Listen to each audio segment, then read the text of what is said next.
Assalamualaikum warahmatullahi wabarakatuh. Saya akan mempresentasikan hasil makalah saya yang berjudul Manajemen Pengelolaan Zakat menurut Abdul Rauf Asingkili.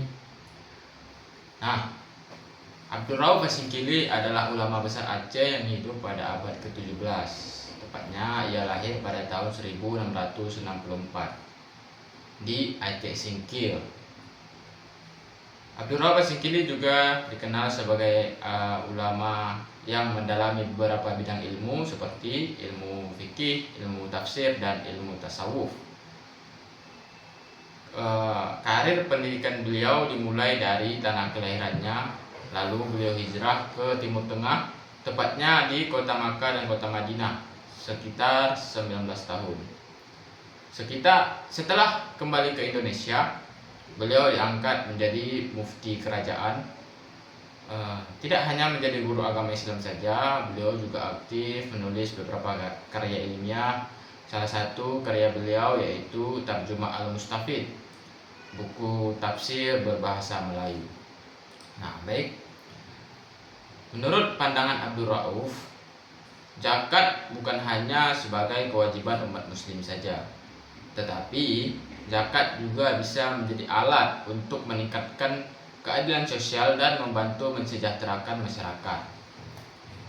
Maka dari itu, pengelolaan zakat tidak boleh dilakukan secara asal-asalan, harus profesional, terorganisir, dan terpusat.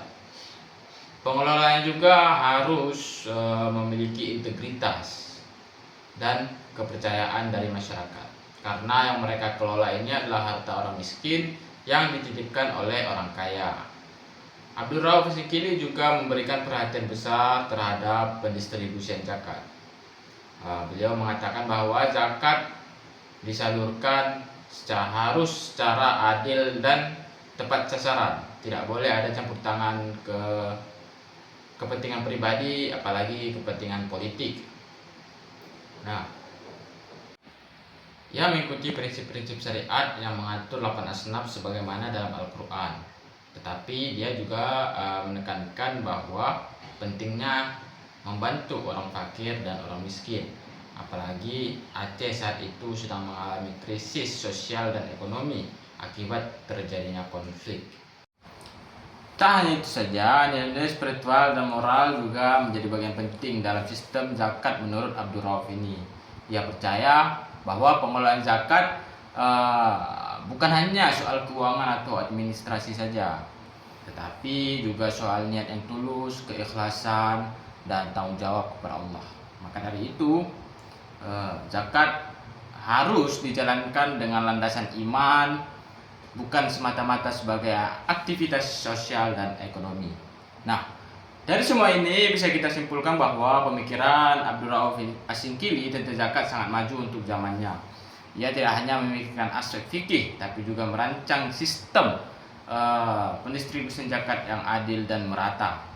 Gagasannya menjadi inspirasi penting untuk membangun sistem zakat yang efektif di era modern, sekaligus menunjukkan bahwa warisan ulama Nusantara memiliki kontribusi besar dalam pengembangan ekonomi Islam.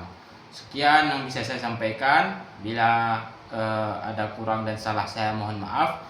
Billahi taufiq wal hidayah. Assalamualaikum warahmatullahi wabarakatuh.